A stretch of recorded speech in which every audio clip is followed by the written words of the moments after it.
Hello friends! Today I'd like to talk to you about 3 of my favourite garments, quilts and knitting projects. But first of all, hello, I'm Tamsin, the maker of things behind Brave Little Buckaroo here in Perth, Western Australia. If you're new here, welcome, so am I. This is my second video. And while we're on the subject, I don't want to bang on about it too much, but I do have to say I was blown away by the warm welcome that I received here on YouTube. At the time of recording, I have 413 subscribers to my channel, which is ridiculous because honestly, I never imagined that many people would even see my video, let alone watch it and subscribe. Thank you to Kristen from the Dahlia Society, who did give me a gorgeous shout out on her channel last week. So I know some of you came from there. And then I think at some point the robot overlords must have picked it up as well, because there were just people coming from all over, which was fantastic. And I'm so happy to have you and so grateful that you were so kind and supportive. And so many beautiful comments. It just, honestly, it really encouraged me to keep going. So thank you so much for that. But now I have you here, I guess I should entertain you. So I thought what I might do is talk to you about some of my favorite things that I've made so far. And then that way you will get a bit of an idea of the things you're likely to see from me in the future. I won't be able to talk about garments, quilting and knitting in every episode. Obviously I'd like to do some tutorials and plans videos and sew alongs and things like that. But for now, I thought if I go through a few of my favorite makes from the past few years, then that will give you an idea of the vibe of what the channel will be. So let's get started. We'll start with what I'm wearing today. I did mention this in my video last week. This is a cord set that I made with the Cielo top. I have some notes here. I probably should look at them. The Closet Core Cielo top and the So Liberated chanterelle pants. It's the cropped barrel leg version of the pants.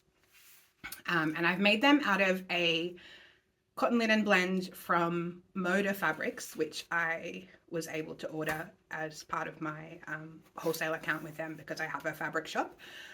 And the designer is Ali Kay and the range is called Botany.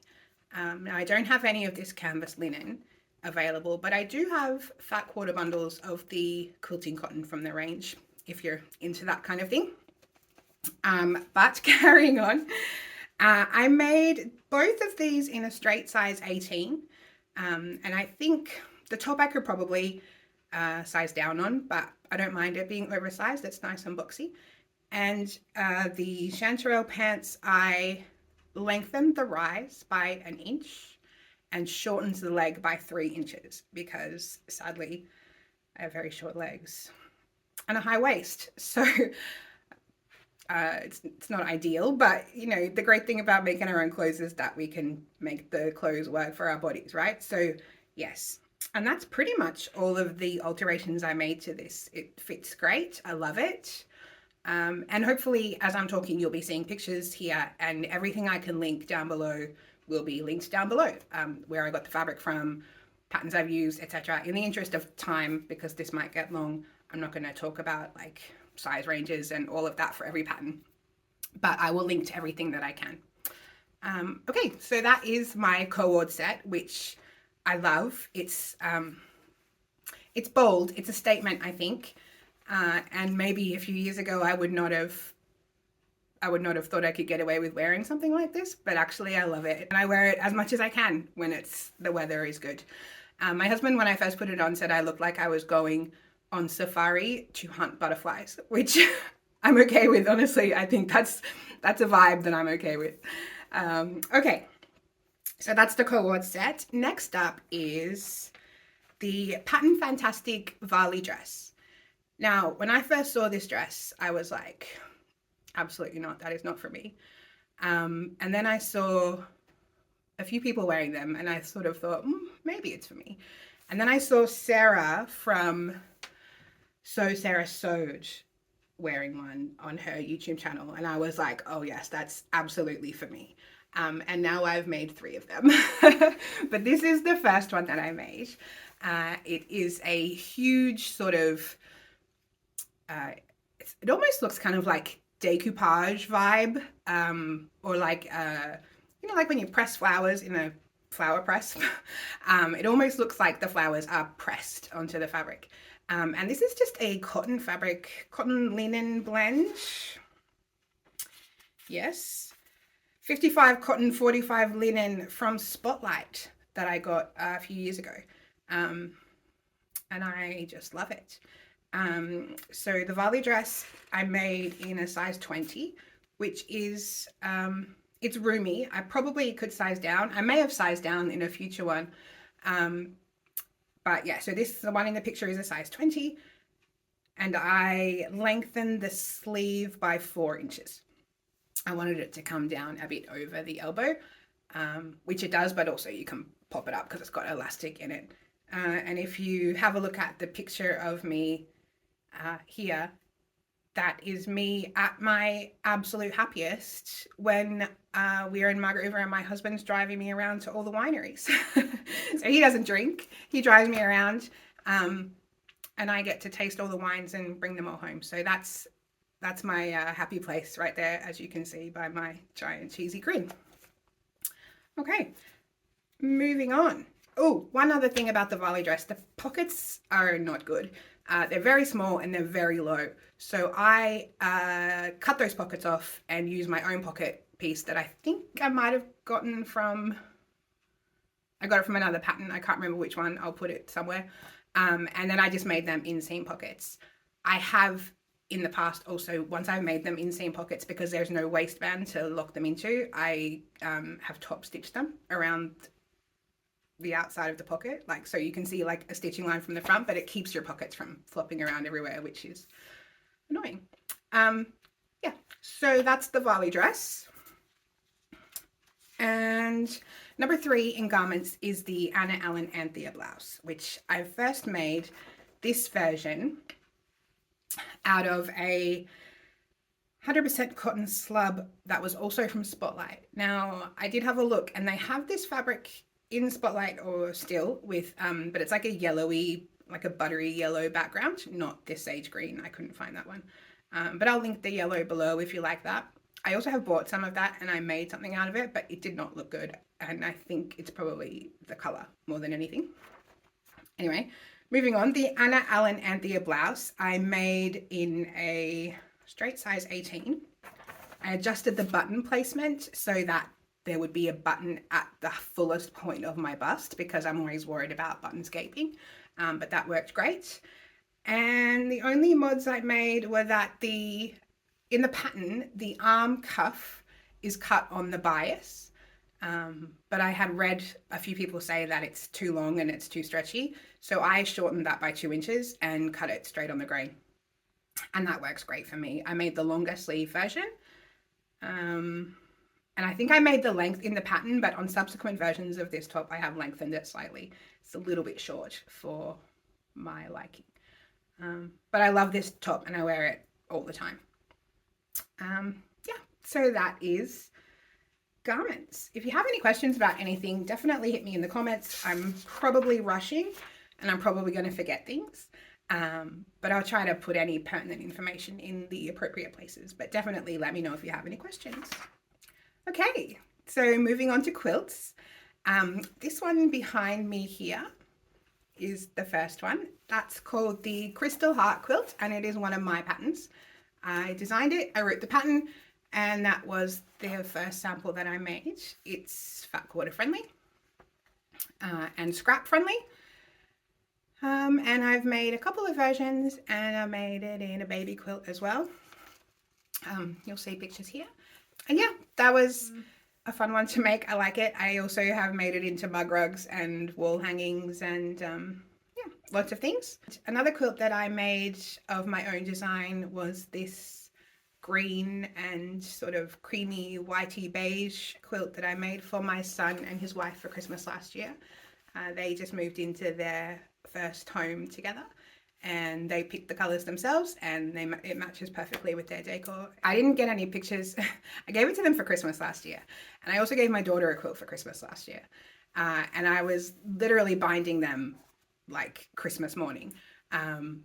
So I was, as usual, running behind and chasing a deadline. So I don't have great pictures of this quilt or the next one either, to be fair.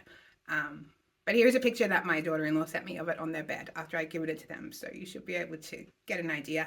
That quilt is made entirely of half square triangles, which is my preference. I love half square triangles. I would make all of my quilts out of half square triangles if I could. But I guess I can't. There's other things you have to do. But yeah, so that, I also quilted that one. This one I quilted with straight diagonal crosshatch lines, and the green one I quilted on my long arm machine. This one I didn't have a long arm machine yet, but when I made the green one, I quilted it on my long arm machine, and I had intended to do like a loopy pantograph edge to edge design, but this fabric is really thick. It's made out of a Japanese woven cotton that I got from Busy Bee, which is a quilting shop here in Perth. And the seams, because I made it also all out of half square triangles, some of the seams were pretty bulky in the joins, and my machine didn't like going over so many layers. So I ended up doing it just stitch in the ditch, which I think still turned out great. And that was good. So yeah, there's no pattern or anything for that. I just made that up with half square triangles. Yeah. So the third quilt is the Pineberry quilt by Pen and Paper Patterns. I made this quilt a few years ago, and when I started it, it was always intended to be for my daughter as a gift. And I started it and I finished it and I made it, I think probably in 2021, maybe 2022. But because I hated quilting on my domestic machine, I never got around to quilting it. So I made I made it my goal to have it ready for Christmas time last year. And I did do that, and I quilted it with custom quilting on my long arm machine. Just mostly practicing. I haven't done a ton of custom quilting on the long arm, but so this was kind of a practice one for me. And I thought if it was not very good, my daughter would forgive me, and she does. So yeah, that's a really fun quilt. I used all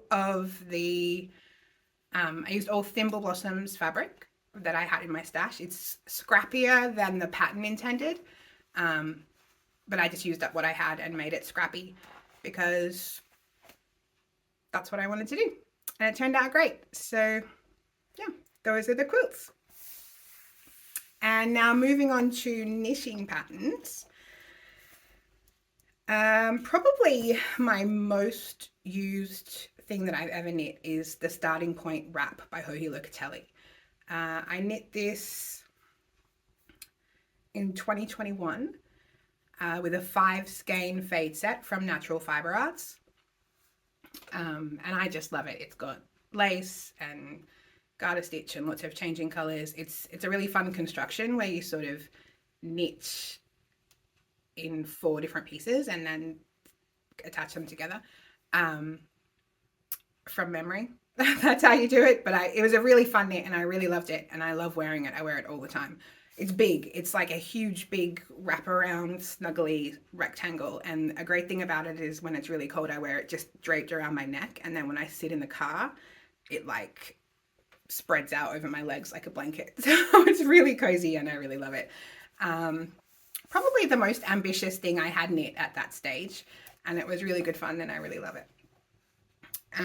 Next on knits is the most recent in this list, which is the Glint Vest by Irene Lynn.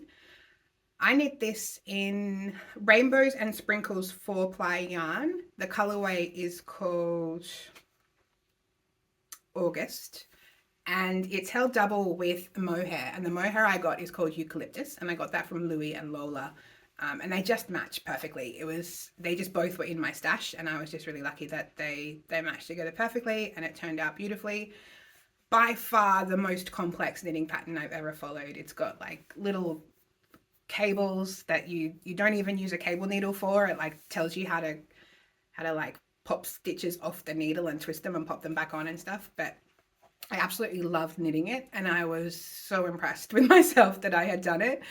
It's cozy and cool, and I don't wear it terribly often. It's not that often cold enough to wear um, something with mohair, and I tend to run hot. But I have worn it a few times to work this winter, which is nice. Um, so I really love it. And actually, I really like it with like a black top underneath and a black cardigan over the top. I think that looks really chic and nice. Um, yeah, I would definitely recommend the pattern. Oh, I made the size 5. I made the size 5. And I'll put my measurements probably in the description box, so you can sort of gauge the sizes that I make and how they fit. Yeah. And the final thing I want to talk to you about in the knitting category is socks. Now, these are not necessarily my favorite socks. I've made a lot of socks, but these were the first ones I ever completed. And it took me a few tries to get socks right. Like I took a class, couldn't figure it out. They ended up like I was knitting them inside out somehow. Many YouTube videos, many different techniques. I couldn't get along with double pointed needles at all. I hate double pointed needles. I can't.